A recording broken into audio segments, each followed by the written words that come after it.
Okay, 1 second. I think 5, 4, 3, 2, 1, and we're there. Welcome everyone to the panel A of the category of urban planning.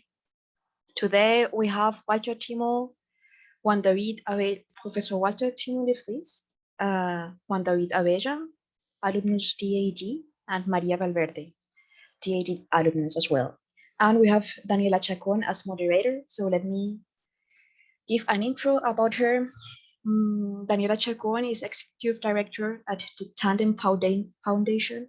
She is coordinator of Quito Como Vamos, and she was councilwoman of Quito during the period from 2014 to 2019. She was deputy mayor of Quito in the period of 2014 to 2016. She was promoter of the legislation to promote citizen participation, open government and sustainable mobility. She was creator of the program to report cases of sexual violence in Quito's public transportation system. And she is co-founder of the Women on the Move or Mujeres en Movimiento initiative. So welcome, Daniela. Thank you very much for the introduction. Good morning and good afternoon to everybody.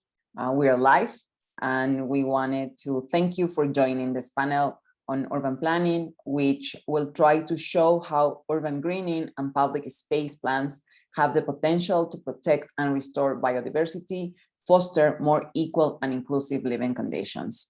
We have wonderful panelists. We are joined by Professor Timo, which will talk about land management considerations when planning urban greening in new capital cities.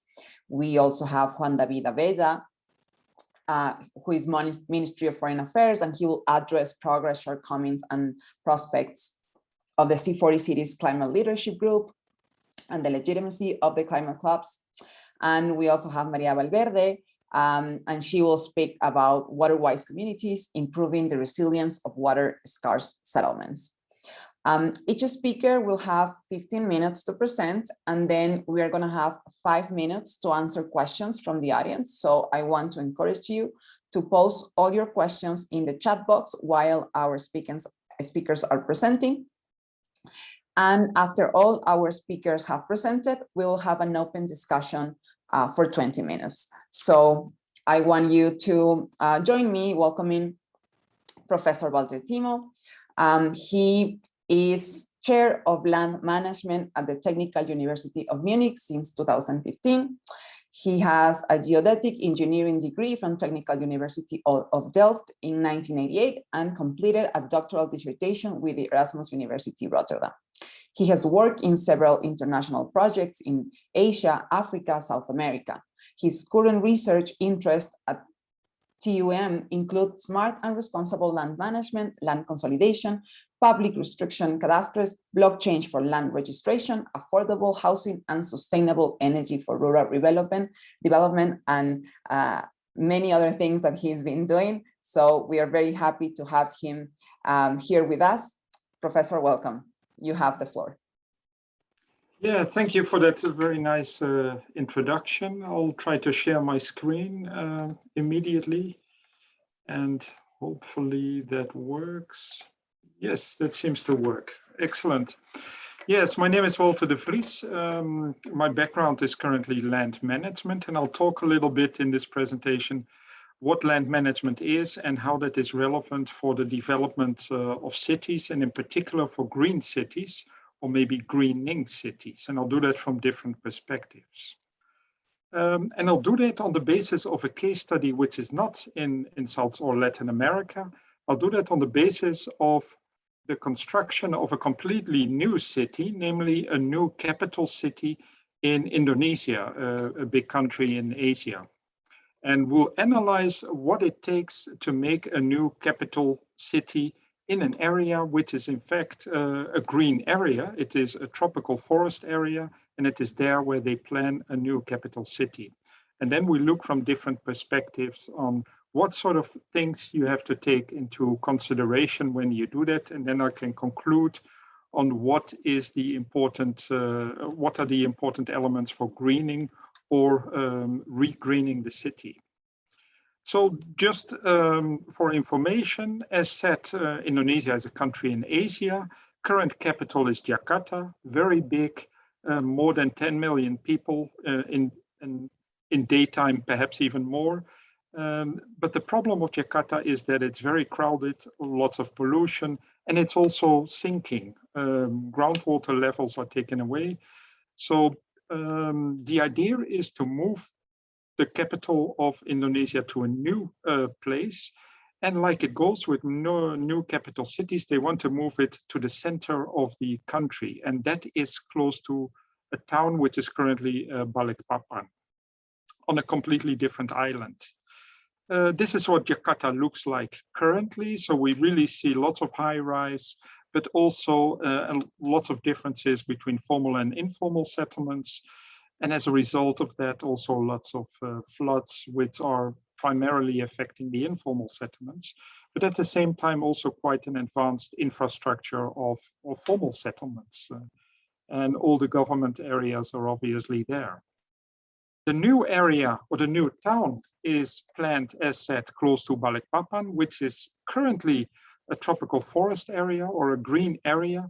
And the idea for that new capital city is smart, green, beautiful, and sustainable. So all the good words are there. And that would also be generally the idea for any sort of new city which is built in that area. The question is, do you make use of the existing green, or do you actually introduce a new green? And what are then the requirements for urban greening in that case? Currently, the actual situation over there looks like this. So it is really totally empty. It is sort of tropical forest, peatland, lots of rivers, etc. But there's also a little bit of local population which is currently living there. So typically, the construction of new cities, but definitely of new capital, requires land management. And then we have to think typically of land acquisition, land mobilization, land consolidation, expropriation. So all those things that are dealing with a conversion of land rights. And the possible impacts of all these things is what we know from literature. As soon as the plan is made, then you will see that the land prices will increase, housing prices will increase. All of a sudden you have to change land use. It is very unclear how big the new city should be. So what are the rules for urban expansion in the future? How does it fit in regional development, which actually exists? So there are lots of regional plans.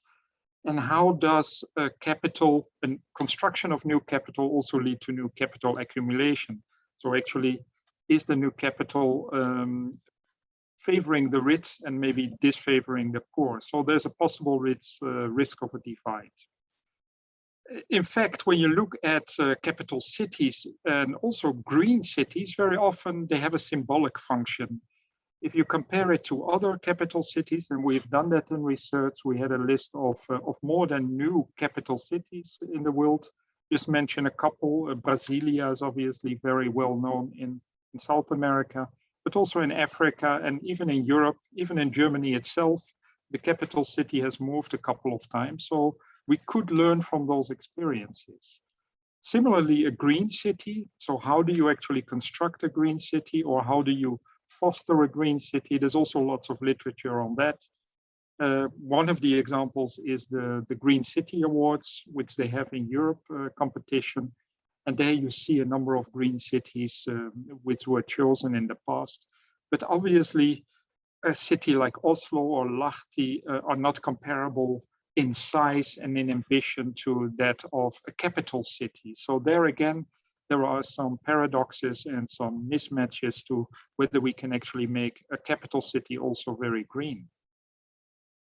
Characteristics of capital cities are usually also a much more central location. That looks very good, that the distances are equal for everybody, but you have to remember that moving a city to a completely different island also introduces lots of mobility problems. of the majority of the population. Also mixed populations, that is typically what the capital city wants to represent. But again, the city is planned where there is already a population, a sort of local or maybe indigenous population.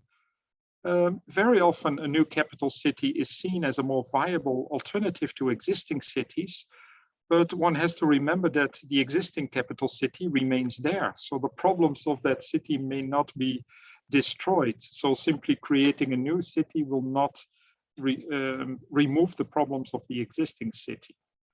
Very often it's away from coastal areas, which can be problematic, things like floods or even things like hurricanes or tsunamis, that may be a problem.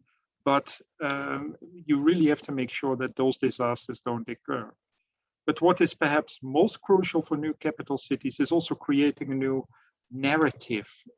We as a country can create something completely new from the start and can make it as beautiful and as green and as smart as we want, of which a country can also be proud. So very often creations of new cities also create a new identity and a new types of pride, local pride. Characteristics of green cities, again, there are some narratives there. Very often it is related to ecological alternatives. It is related to new types of spatial distributions of green.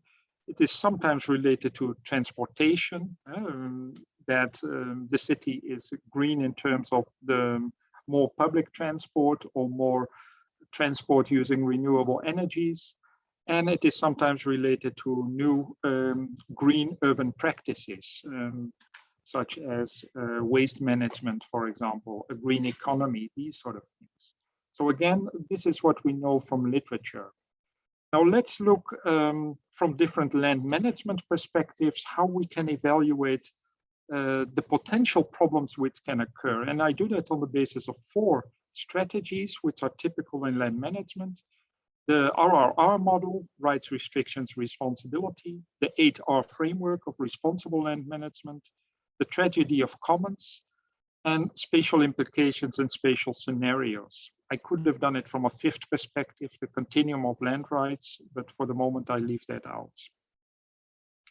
So first of all, what are the potential problems that we also know from literature and from experience, which may occur from the RRR model? First of all, we see that construction of new cities usually leads to a lot of expropriation or forced evictions of local people.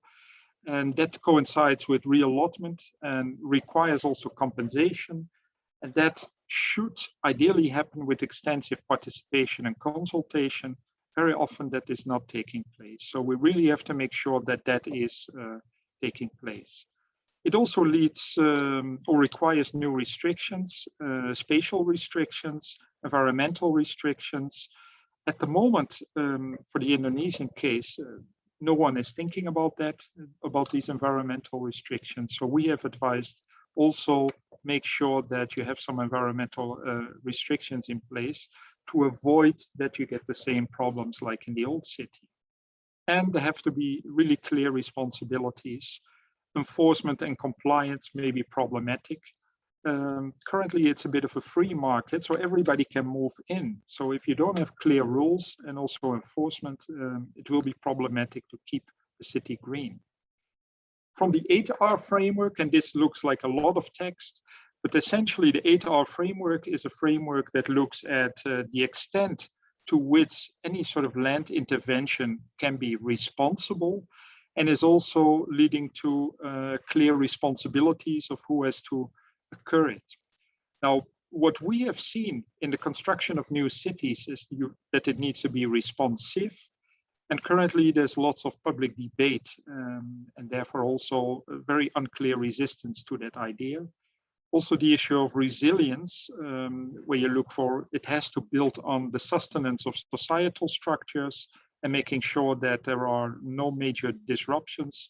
Again, for the moment, we don't know to which extent that could take place. So again, if you want to create green in a green area, then again, you should have some some clarity on that particular issue. So for all those 8R issues, you can pose a number of questions, and these are also the questions that are listed here. And there's obviously a much extensive report of that. If we go further to the perspective of the tragedy of commons, again, a major concern is regulatory aspects. Who is actually part of the consortium to create a city, who decides on the city, and who also decides on the city boundaries. And again, on the regulatory aspects of the green, do we cut the trees or do we reinstall trees, for example, in such a new city? Also concerns about collective interests versus public or private interests. You can clearly see that many private companies may move into a new city. Typically that happens.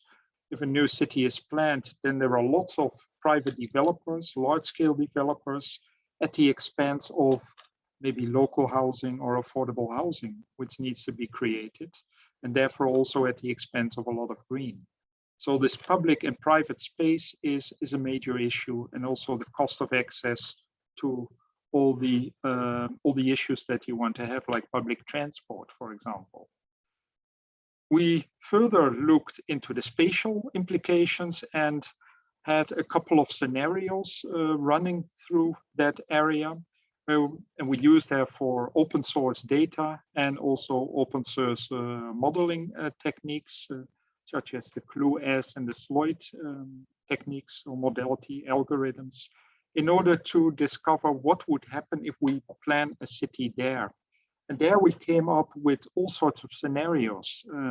Will such a city develop into a ghost town, as we have seen for other capital cities, Dodoma in Africa, in Tanzania, for example?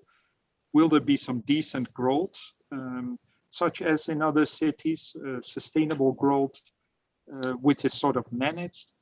Or will it lead to an urban explosion, as we've also seen in some capital cities or new cities which have developed? And Professor, what you can have 2 also, minutes. yeah, I'm closing. Yeah, what you can also see there is that policy-wise, you can look at, okay, what is maybe if you have priorities for green, what is it? How can you protect that?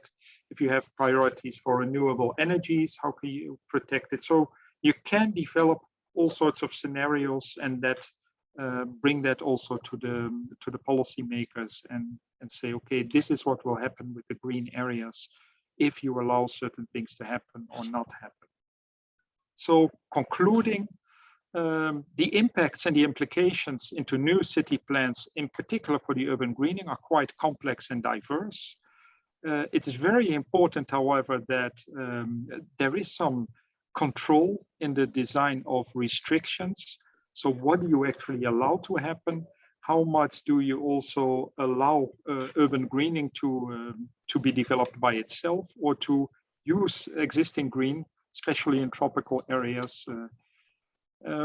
Also, you have to manage a little bit the expectations and the control, and make sure that you control the land values. So make sure you don't have lots of speculators moving in, land grabbers moving in, investors moving in such a new city, which is in fact already happening in that case study. Fourth is, there are some serious concerns about structural and operational aspects.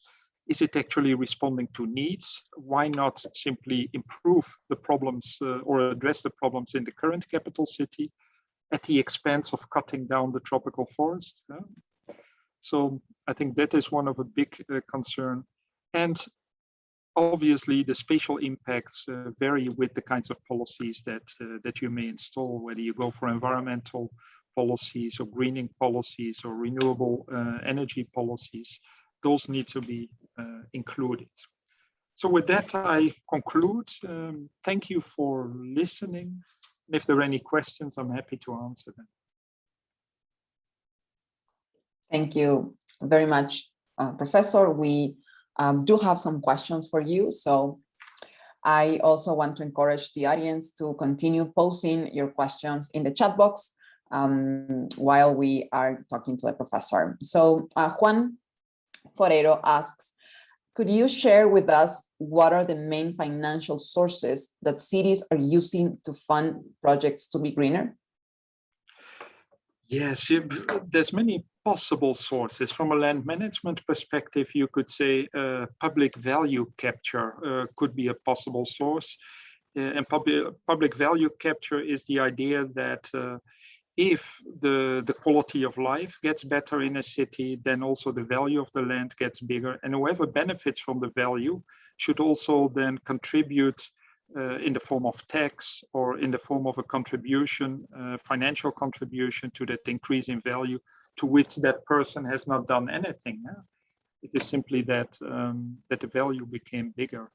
You could also have regular tax, land taxes. If you create a new city, then previously there was very limited tax. Obviously, if you start to create a new city, then you also have new forms of land and property tax that you could raise. So these are some things that you could do from the government side.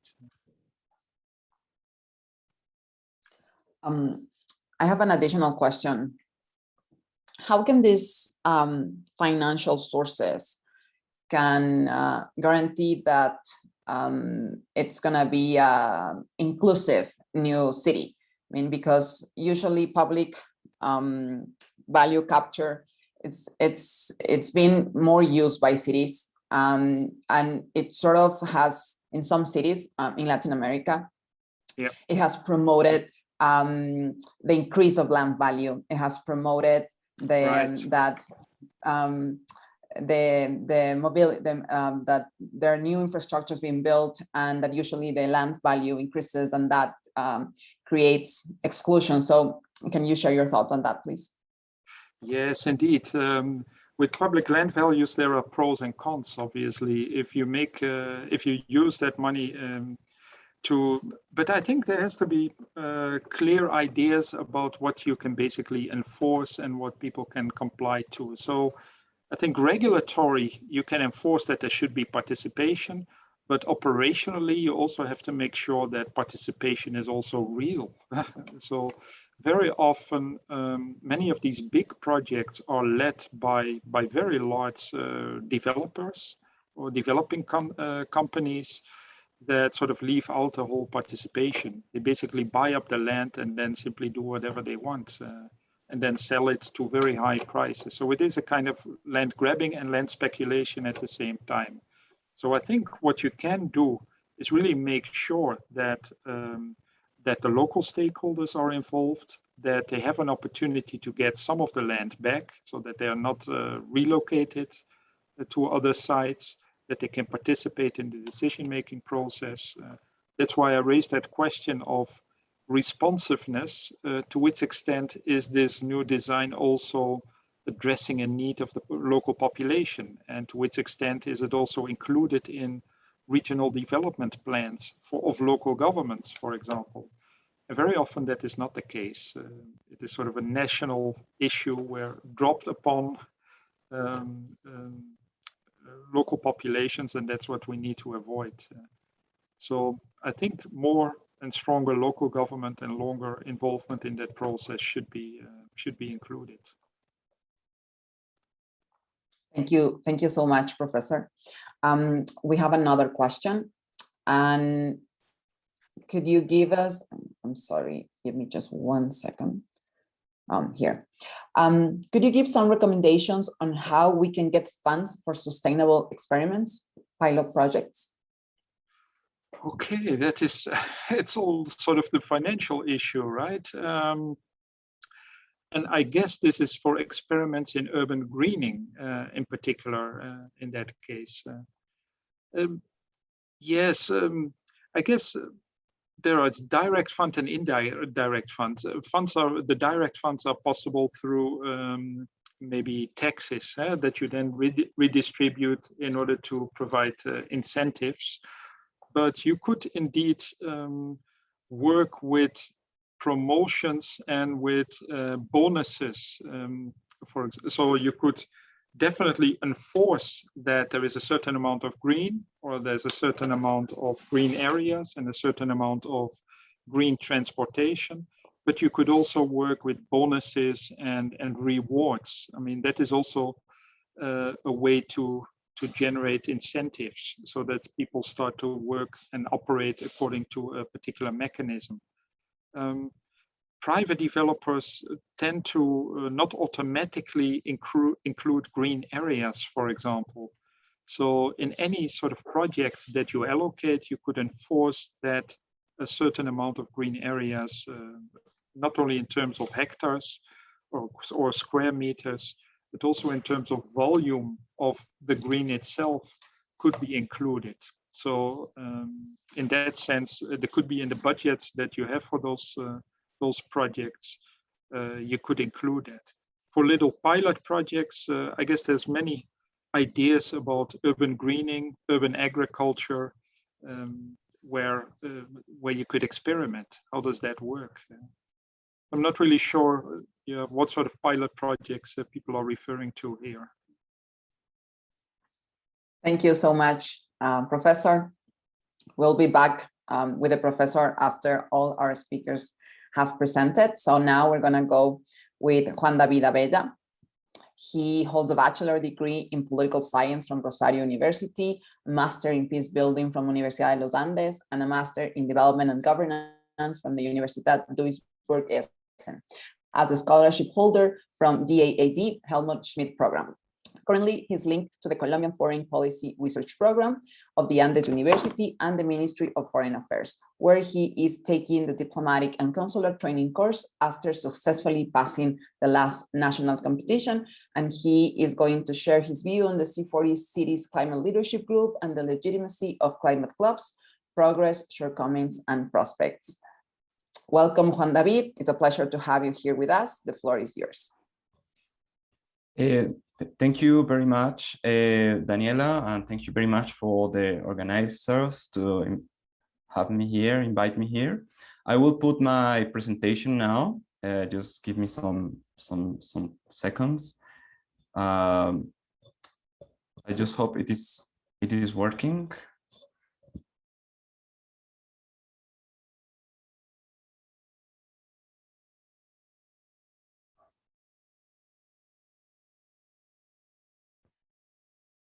Can you see my presentation now? Yes. Yes. Oh, great. Thank you very much. Okay, today I will be speaking about the C40 Cities Climate Leadership Group and the legitimacy of climate clubs. This is based on some of my findings of my thesis, of my master thesis in the Universidad Duisburg-Essen in Germany. So it's going to be a very interesting topic because the C40 is a very unique group among the climate clubs, we may say, because the approach is from the cities. So it's going to be very, very interesting. Okay, I'm not going to go through this. You introduced me very well, Daniela, so thank you very much. Just to have a good starting, a very clear starting. When we talk about climate clubs, and the way I will analyze C40 is based on a very specific framework, the framework of global governance, and also the framework of development. After this, we will go through other discussion about climate clubs, and then we will apply a diagnostic model at the C40 city group. Okay, for starting, we may understand that the climate club starts from this framework, from the framework of global governance. We see that global governance is related to make regulations to address problems of common goods. It's some sort of authority, of global authority, but again, there is not just one authority. There are many structures, and it's very hard to understand all the structure or all the elements that are part of the global governance. Again, the global governance have some key elements like the world goods or the global goods. Is based on political institutions. It's also based on the limits of one state or two states. One state cannot address all the transnational problems we face. And at the end, it's about moving from anarchy to governance. It's a trying and it's still under construction. Okay, so we have many trouble with this global governance architecture, with this global governance approach. There are like four main problems with this. One is compliance. It's very hard for global governance institutions to make others do what they think they should do or what they think it's better for the world commons. So there is like some gaps inside this architecture. Also, there is a problem of coordination because we have many actors inside the global governance, not only the very big G groups of states, but we have another actors in the international sphere. There is also a problem with legitimacy that is going to be the focus of my investigation, of my research, that how we understand the legitimacy and credibility of these global governance structures, including the climate clubs. And at the end, there is a problem of fragmentation because we have many institutions, many actors, many topics. So it's very hard to follow and find just a common ground sometimes. So it's going to be a structural problem sometimes. The other concept that I'm not going to focus a lot on this one is the development. When we talk about global governance, we need to talk about the elements of development, of global development, and the idea of progress we have. And this is more like a concept and also a phenomenon that has been evolving around the years and is linked to economic and social progress. As we can see, there is just one idea of progress, just one idea of development. This has been evolved, as I mentioned before, from an idea of development based on industrial development of economic needs. Then we will realize that some of this framework didn't work very well. So the countries had a big debts during the 80s and 90s. And from 2000, we have a very interesting, a very important change in the discourse. Now we are talking about multidimensional development, human development, sustainable development. This is a very key and a very unique change in the discourse of development. And it's going to shape the global governance today. Now we have the SDGs, as you can see it. And also we have the Agenda 2030. That this is an agenda for every country, for all the actors, that it means that no one model is right, that all the models needs to be fixed, needs to be corrected. And we have some key principles to advance in this global governance and development agenda.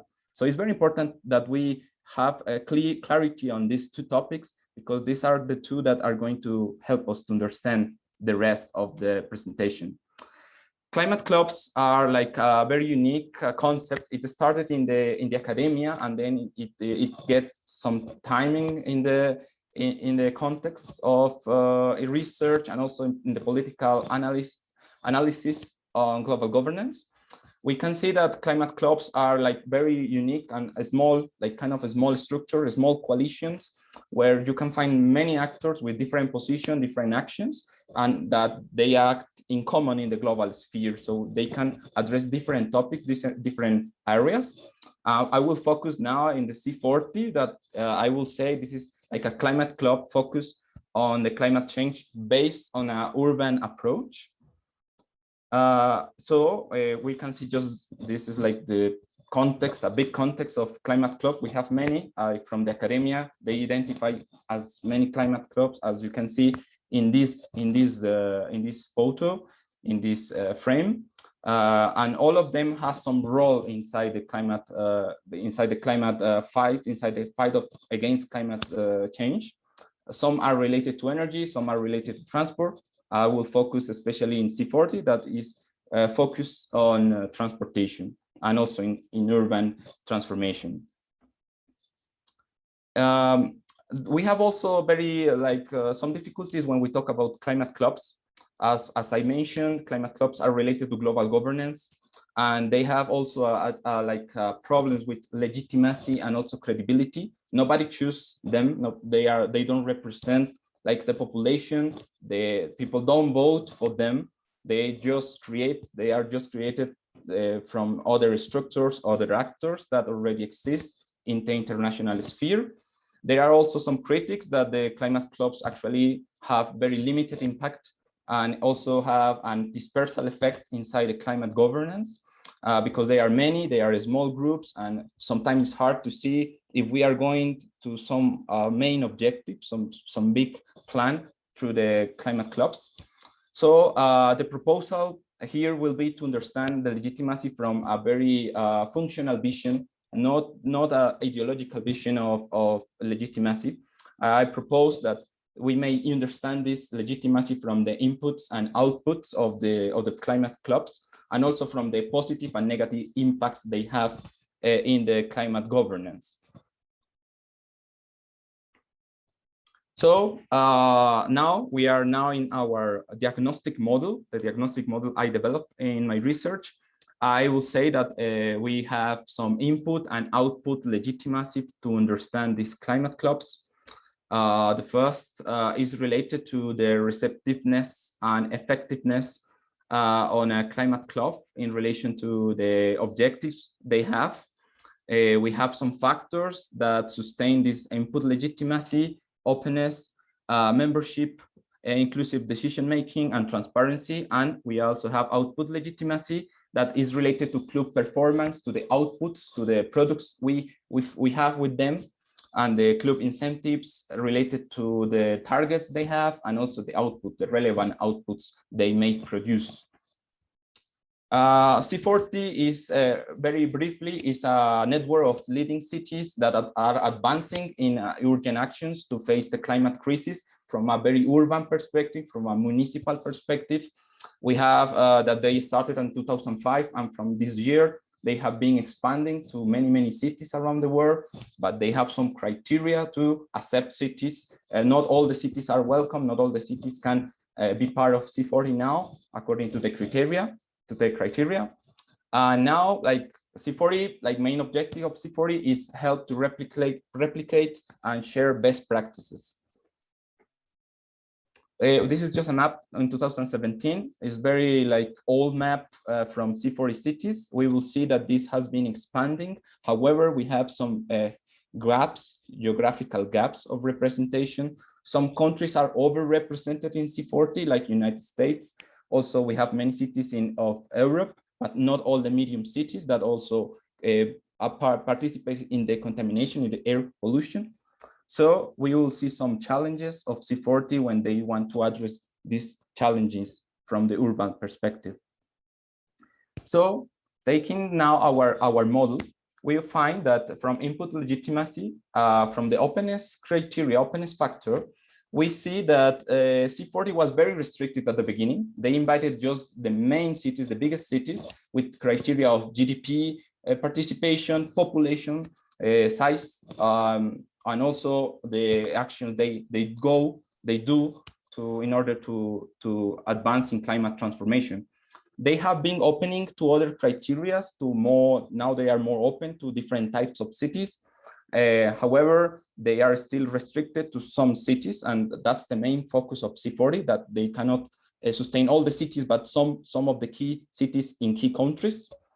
From the idea of membership, from the factor of membership, we have that now we have 97 cities that are part of C40, but still there are some geographic regions with no representation, which have some absence. And we will see it now with some examples of the C40. About the inclusive decision-making, we see that there is some diversity in the different structures they have. They have 3 structures of decisions with some representation from cities, from countries in development countries or developed countries. So there are a lot of asymmetries still inside the decision-making. The other factor is transparency.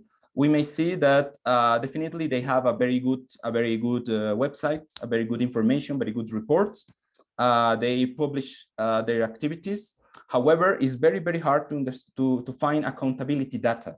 It's not quite easy to find very detailed information about how they manage their resources and how they reach the targets they have inside the group. Now we see that this is the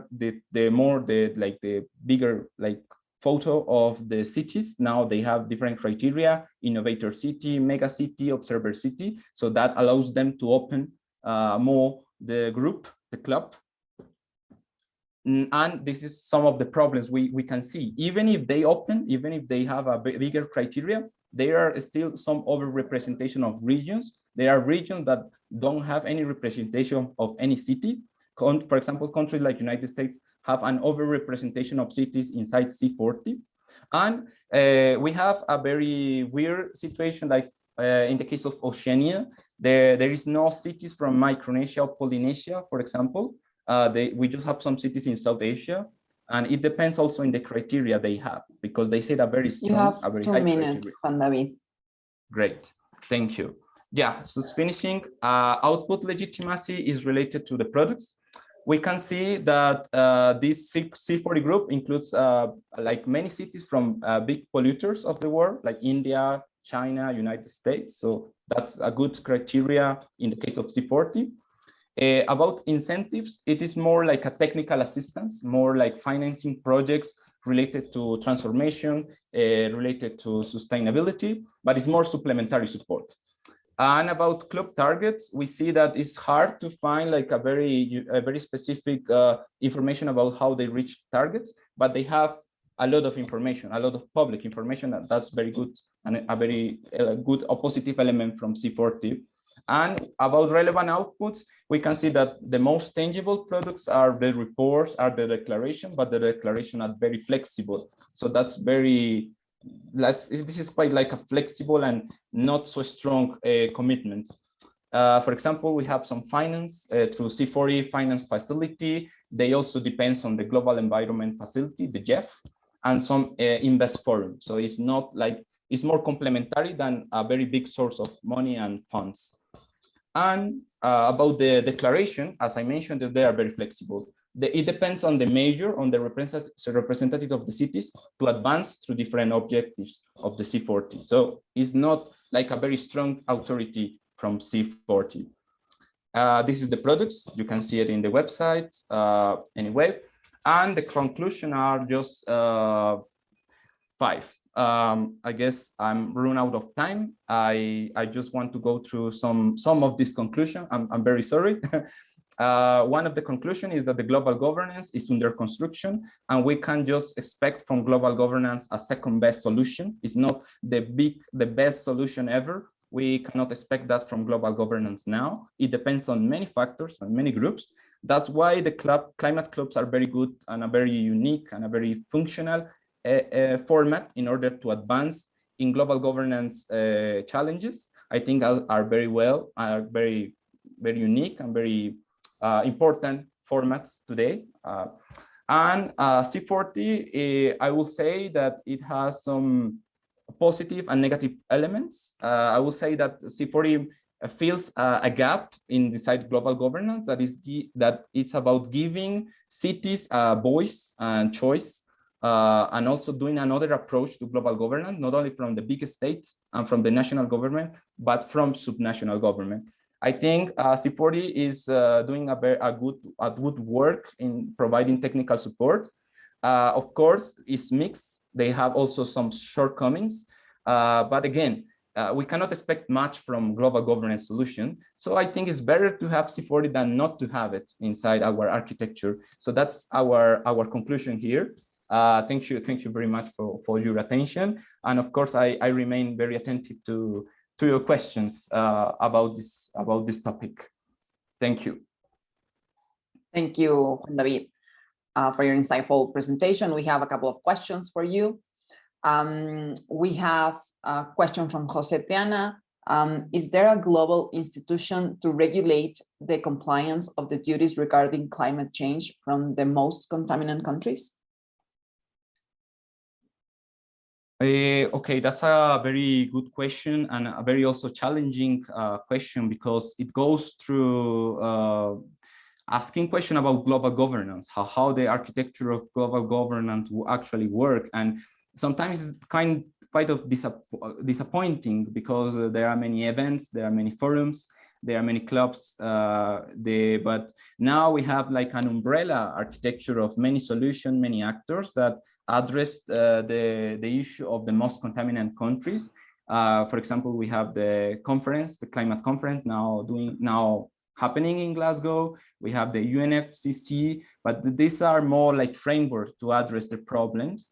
We don't have just one global institution, but global police authority to address these problems. That's a big issue with global governance. And I think it's very hard to think one day that we will have such authority inside global governance. I think the countries need to live, and the actors of the international system need to live with this, with the absence of a strong global institution that allows to sustain all these efforts. Thank you. We have another question from Fernando Suarez. He asks, has COVID-19 changed in some way C40 targets? Okay, thank you, Fernando. I think he's one of my colleagues from the ministry, so I would like to welcome him. Thank you very much. I think COVID-19 changed a lot some of the development agenda of different institutions, not only C40. Of course, you can find in C40 website that some challenges related to the COVID, to the pandemic. But one thing that you may find about the COVID inside the development agenda and the global governance agenda is that COVID actually make a very negative, generate a very negative effect inside the development efforts, because now countries are looking for cheap and fast ways to reactivate. And sometimes that goes through going back to old sources of energy, like polluted sources of energy. Now we can see this now in the hard times we are having with reactivation, with again doing this economy reactivation, going through gas, oil again, and this is not like a good thing for global governance in climate change. I will say that it's a backward in these efforts, and I will say that C40 is very conscious about this challenge, but it's not really doing they are doing the best they can, but they cannot do much, because this is more like a complementary forum for cities. So I think they need to continue supporting the cities, the smaller cities, with technical support and some financial support, insisting on the sustainability efforts, trying not to go back to the old sources of energy. That's a very, very important thing to say. Thank you, Juan David. We have another question from Juan Forero. Could you share what benefits Bogota has harvested for being a C40 member? Okay, yeah, and Juan is right. Colombia has some 2 cities in C40, as far as I understand. Bogota and Medellin are part of C40 in different framework, in different states. Bogota is benefiting from C40. I would say it's benefiting from C40 in many ways. I would say that one is the reputational effect of being part of C40.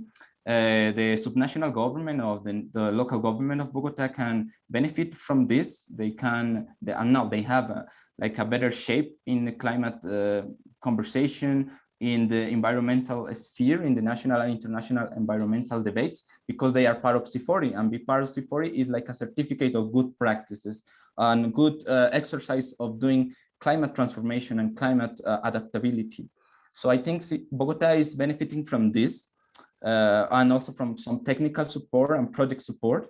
But again, we need to be very cautious when we talk about global governance and also this kind of institutions, because the support they can provide is more complementary, is more supplementary than so C40 is not going to solve all the problems of the cities. They just want to create a group of effort, of common ground, and try to push the change through the cities and try to keep them with some declarations. But again, the C40 cannot obligate any city to do anything.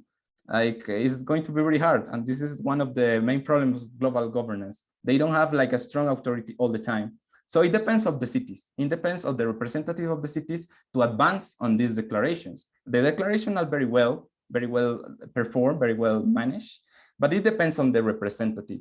And also, to answer also Juan Forero, I may say that being part of C40 also makes the civil society more visible, because the civil society inside the city and also in the country can push the government, the local government, to make commitments, to make real actions through these commitments. So we can see many elements there. So, but we need to be very cautious when we talk about global governance effects. Thank you very much, Juan David, and thank you everybody for the interesting questions that you have posed. We're going to be back with you after our last presenter. And with that, we're going to go with María Valverde González. She's an architect, independent researcher, and project management interested in WASH, informality, and social environmental projects. Maria has engaged in a range of international urban workshops focused on water in Lima, Rotterdam, and El Quaisier. She is working on a funded follow-up proposal that promotes water-sensitive solutions for sustainable transformation of urban slums. And she is going to share with us Waterwise communities, improving the resilience of water-scarce settlements. Maria, welcome. It's a pleasure to have you with us, and the floor is yours. Thank you, Daniela. Good morning or good afternoon, everybody. Thanks for having me today in this urban planning panel. I'm happy to share the floor with experienced speakers as Juan David and Professor Walter Timo. I will share my presentation really quick. Let me know if you can see it. Yes. Yes. Okay. So my topic is water-wise communities, improving the resilience of water-scarce settlements. I aim to add to the discussion an important consideration when talking about urban green spaces, which is the additional pressure put on blue water resources, especially if we focus on dry regions. For this, I will follow this context. I will give a general overview of the multi-dimensional aspects of water. Then I will point out on the global issues referring to water and urbanization, to later focus on the case of Lima metropolitan area, particularly the informal settlements located in the periphery and on hillside territories. Here I will mainly present findings of my master thesis research and some glimpses of a current individual action research proposal, which hopefully will illustrate opportunities for water-sensitive solutions that reconnect with nature to achieve sustainable livelihoods. So water has multiple dimensions, and according to the UN Water, there are 12 of it. And the highlighted ones, for example, here are those that go in line with the topic of this panel and those that I will refer to in this presentation. For instance, water is key for development of any human settlement. That is very well known for everybody. And it's also a critical aspect in the total water cycle that ensures healthy ecosystems. Likewise, urban green spaces are also key elements in improving the health and environment and well-being, and as well the maintenance of ecosystem services.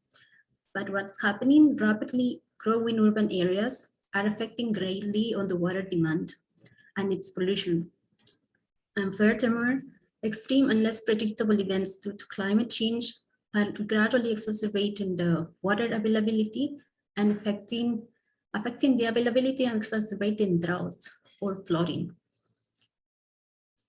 In this sense, what may be these global issues related to water and urbanization?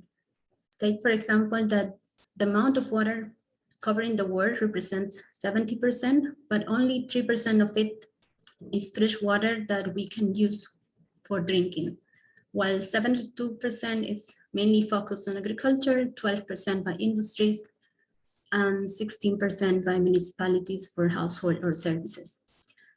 The world population is also expected to increase until 68% by 2050. And nowadays, almost 2 billion people are living in water-stressed countries, and half of the population is expected to live in these situations as well by 2025. Adding to that, Right now, there are 785 million people without access to basic drinking water services, which is an approximate of 3 out of 10 people. In Lima, this is also it's also very well known. It's not a new topic, as Lima is the second biggest city after Cairo, built in a desert. There are almost no rain.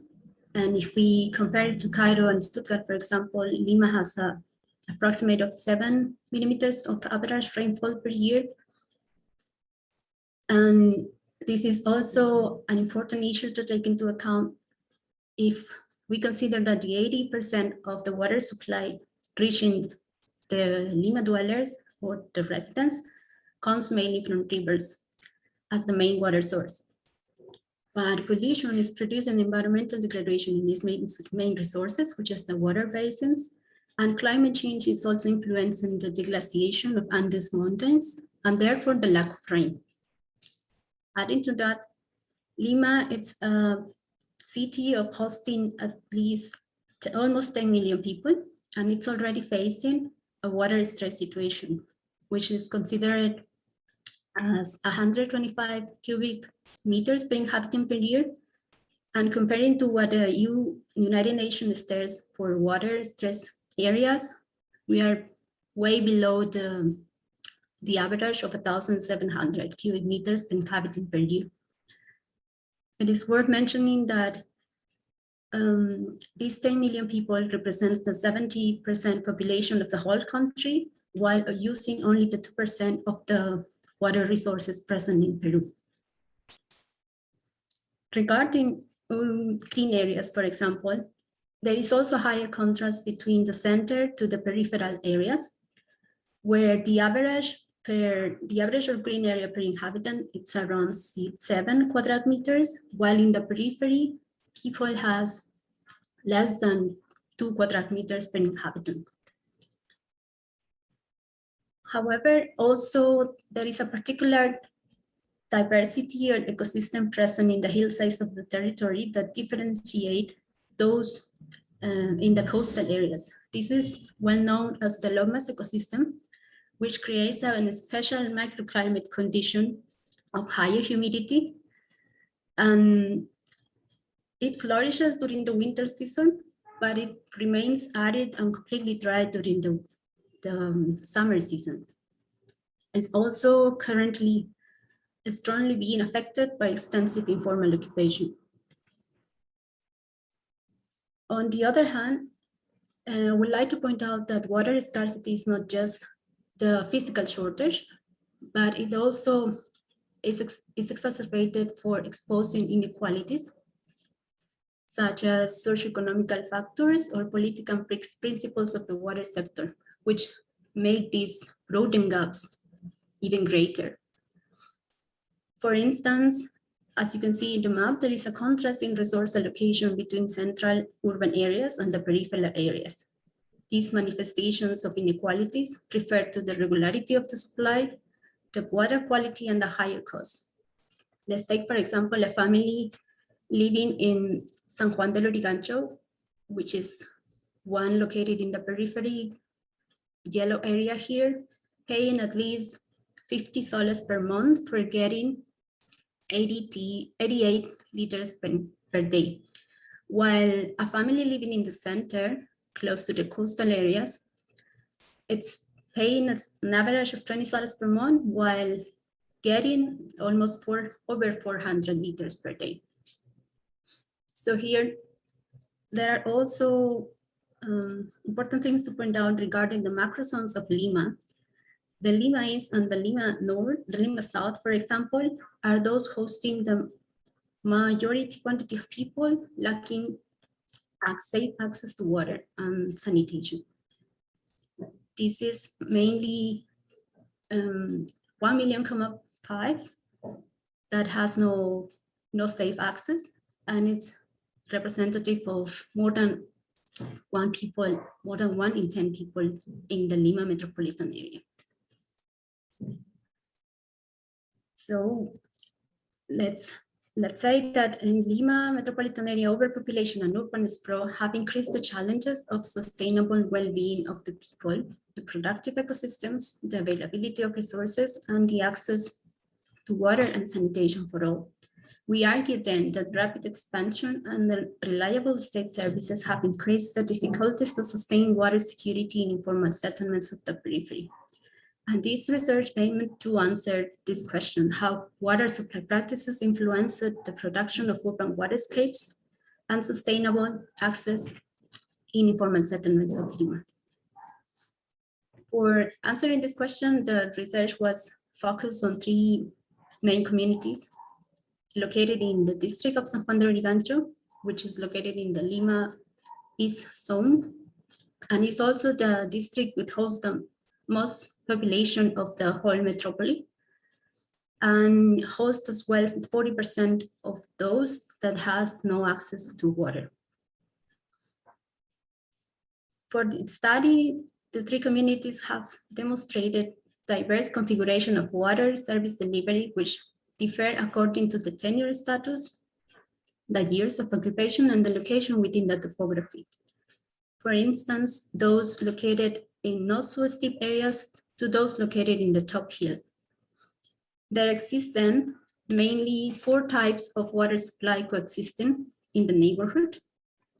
There is a provision by formal infrastructure achieved by water utilities, which is represented in a water standpipe. There is also a combination of self-provision, which depends on water trucks. And adding to that, water gifting, it's also a practice doing by neighborhoods who already have the service to those standing connections for neighborhoods that are not covered. And the presence of a community delivery system that is a arrangement self-built by communities by living in the top hill of the settlement. These examples show, for example, the communal water tank that is part of the community delivery system, self-provision being done by water trucks, which also has a limit in availability if the settlement or the dweller is not close to safe access or easy access. And it also depends on the limited capacity of the truck, that the water that can be brought. And the water standpoint, which is, let's say, the formal connection done to these settlements, it's provided by the water utility. It's being paid under a social water tariff, and it's also being managed collectively by the community to take part of on using this water standpoint. Particularly focusing on the community-led system, it's an example of the social technical arrangement that it's built and managed collectively. It aims to draw progressively water from the water standpoint to uphill in the neighborhood. This is especially done when water trucks cannot supply because the only access is stairs or self-built roads that are not easy to drive into. It's also in this neighborhood particularly is interesting because there is a combination of those types of access to water. Those areas that are easier, that have easier access to water trucks can easily get it by higher costs, it says, but can easily get it and collect and storage and have it for a limited period of time. While those that are farther away from access roads depend mainly on the water community system. For these, you have 2 minutes, Maria. Okay. This was mainly a conclusion into the water modalities, but I will not expand more into this because I would like to go to how then to rethink urban planning or urban greening in water-scarce settlements, taking into account that secure access to waters is the main need and the main issue that has to be satisfied. If we take into consideration greywater and being underused ecosystem degradation, lack of diverse water sources and financial dependencies, rethinking about water-wise communities could take into account, for example, the slopes reforestation as an alternative to reduce the risk of disaster, stop the expansion to areas of high danger, and as a measure of adaptation to climate change. Also, cities are the center of the social well-being and protection of the environment and the role of water management in creating resilient communities. This is a pilot project being done after studying how is the access to water and how is the strong community organization is also moving forward. On one hand, there is a system for circular water that needs to be enhanced, mainly to mainstream nature-based solutions for wastewater that is being currently underused. On the other hand, having a system for reforestation that influences best practices in organic waste management and is also an incentive for local economy. And the community are the operators who assess the quality and can also enable better performance of this improvement of these systems. For taking into account this integral approach, the practices of care and solidarity have also been an important part of the diagnosis, as well as the recycling, disciplining consumption, the recycling practices being done in the neighborhood that definitely are disciplining the consumption and saving until the very last drop to do their domestic tasks. As well, the gardening practices that are already present in the neighborhood, whether by raising their own farms, their own crops in small quantities, or trying to greening part of the areas by helping to the erosion of the hills. In the sense that I will mention very quickly 3 main strategies, which is the role of co-production. By integrating assemblies, community leaders, and the water committee on a coordinated mission, roles for construction and maintenance of these systems, proposed systems, encouraging the role of participation for both scenario planning and diagnosis. This will also help in having a better design of context-specific infrastructure, and raising awareness on native water plants that are water tolerant, but as well experimenting on what is context located regarding technological interventions such as controlled irrigation and wastewater reuse that will finally lessen the impact on surrounding systems and improve the sustainable livelihoods of these settlements. I'm sorry if I will be taking a little more minutes. I will just like to point out about some conclusions regarding the urban areas will continue to grow and the water demand will continue to increase. Hence, resource will become scarce due to these global pressures, especially climate change. The broadness of inequality regarding water access will also greatly affect the vulnerability of peri-urban slums, where the drinking water is inefficiently allocated, regressively priced, and of limited regularity. Scarce water resources require a strong focus on managing water demand. And when we think about greening the cities, there is also an implicit say of increasing the demand of blue water resources. However, there are already efforts integrating gray, green, blue infrastructures to find a balance between greening and water saving. In this sense, water-sensitive solutions become one potential to reconnect nature and achieve these sustainable livelihoods. But as well, solutions can be both an economical incentive for poor communities and for environmental benefits. Thank you. Thank you, Maria, for your presentation. We have a couple of questions for you.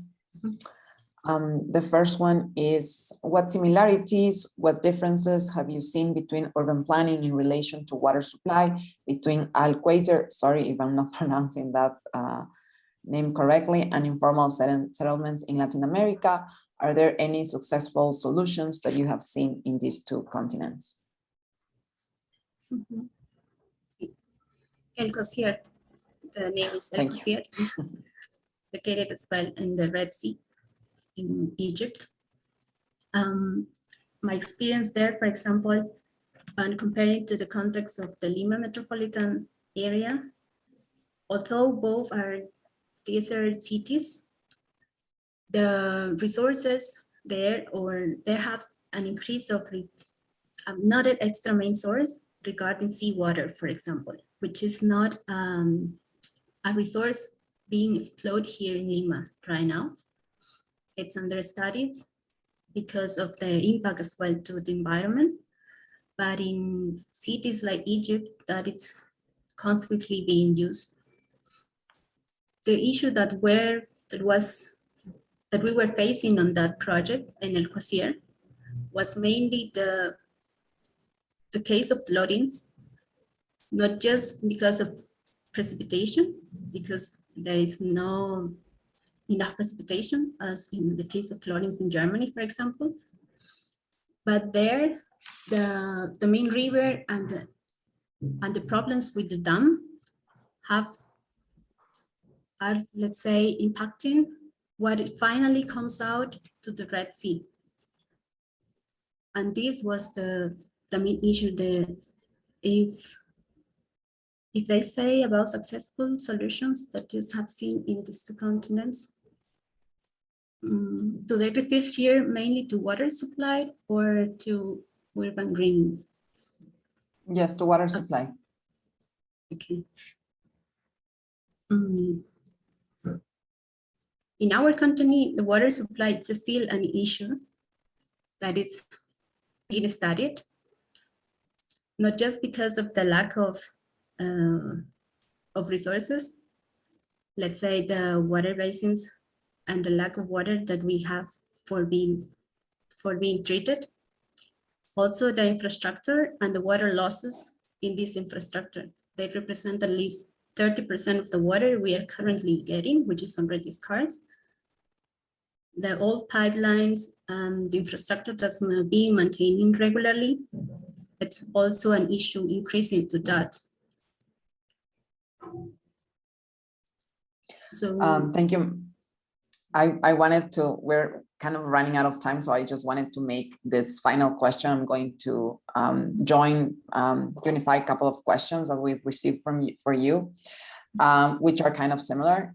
So from Aura Ortiz, she says, it is evident that the lack of drinking water supply in informal settlements that have been active for many years is due to institutional disarticulation. Are there any successful experiences in Latin America where there is an institutional unit to support this problem? And I will add to that question one of my own. Which are the main factors that are driving inequality in access to water and sanitation? And is there a governance problem? Is there a governance structure, for example, in Lima, that is preventing from closing these inequalities faster? Yes, there is an institution called ANA, the National Authority of Water. They are working mainly on conserving watersheds and water basins. If we have like a better restoration of these fresh water resources, then the quality that is going to be, let's say, the quality that the Lima city and the dwellers are going to receive, the water quality will be better. And they are also aiming to improve the distribution. I think in inequality, main issue is how to ensure that this water distribution is actually going to everyone and balancing as well the costs. For here, I wanted to point out that also the issue with informal settlements, it's because of the illegal land tenure status that they have. So there is a tension in between providing them the services already if they're in a legal status, or which other measure can be taken in order to not encourage next occupation. Because if one arrives and it's being offered as well all the services, then it has a sense of encouraging continuous occupation. Then there has to be a point to support as well better quality of life for people who do not have the means of finding housing in central areas, but also protecting these ecosystems and protecting the biodiversity there by having these dwellers as the main actors for protecting and conserving the system. Thank you. Maria, we have 5 minutes for a question for all of you. So I'm going to ask you to answer in the same order that you presented, starting with Professor Vries. And so we've talked about, the challenges on how we can achieve urban planning that is green, that is sustainable, that is inclusive, that is also trying to solve the problems that climate change pose. So I would like to hear from all of you, what roles do you think the private sector and civil society play to achieve these goals? And how can all sectors effectively collaborate when we see there are clearly governance problems, that we don't necessarily have strong local governments that are trying to reach these goals, implementing urban greening plans or water scarcity systems, and also how can the international community play a role here in terms of what Juan David presented. So how do you see all these sectors effectively collaborating to achieve these goals, Professor? Yeah, I'm not in favor of letting everything up to the private sector. Neither am I in favor of a government who dictates everything. There has to be a good collaboration between the two, and also with civil society. So in that sense, cooperation and collaboration, I think, should be improved, and also a bit of understanding of each other's roles and the benefits of achieving something. You mentioned, for example, specifically for the urban greening, I think there should be clear rules, definitely a role that the government can play. There should be maybe from the private sector more opportunities, and maybe also a little bit of freedom to test things out and to give rewards, and maybe also when it's negative to give them penalties. And from civil society, there should be a collaboration in terms of more ownership of these sort of projects. We've seen that in the other examples given by Maria also, that without the local population, you cannot reach anything. And it is also such that you cannot simply move people from one side to another simply because they are so-called illegal or informal. You have to work with them if they are staying there in order to say, look, we want to obtain here something, or we want to reach here something. I think that should be, where we should help. Thank you, Professor. Juan David. I would say that it's very important to address all the interests, all the capacities we have, not only in the public sector, but also in the private sector and also inside the civil society.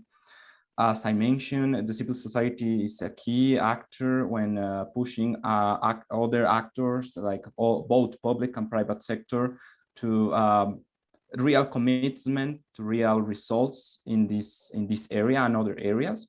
I would say that the participation of all actors is important, is relevant for global governance, of course, to fill the gaps. We cannot let all to public sector or public institution of global governance. I would say we need to find a good balance between them.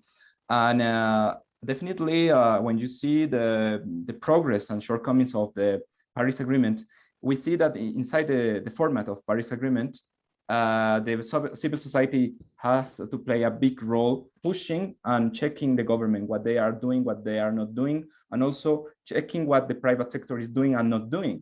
We need to remember that many of the main polluters are companies, are private companies, with some public participation, but many of them are private. So civil society needs to have a role, a voice. And I think the Paris Agreement relies on the civil society to push for accountability for governments and also for the private sector. And in the case of cities, in the case of C40, I think civil society has a strong, important role to push, to check what are the majors doing, what are the representatives of the cities doing to accomplish the statement and the declaration they do inside the C40 group. So I see that all of them is required. Thank you, Juan David. Maria, in 1 minute, please. No worries. Yeah, I mean, you also agree with the collaborative action of all stakeholders, because taking the example of these informal settlements that have started from the ground as self-occupation and self-progressive access to urban services, they cannot upscale or actually be sustained in the future if it's only up to themselves. They also need alliances with NGOs working with them, but then to sustain the rest of the periphery, let's say, government should be involved, local government should be involved. And in regards to resources, water, which is one important one of them. The case of integrated water management, for example, it's also key in this issue. If the resource is already scarce, then private as well, water utilities, then going hand in hand to raise awareness on a scarce resource and to actually accommodate our water demand, water use patterns in different areas, different users, and different territories. So it's a collaboration, yeah. Thank you so much, Maria, and thank you to all our wonderful panelists for such insightful views.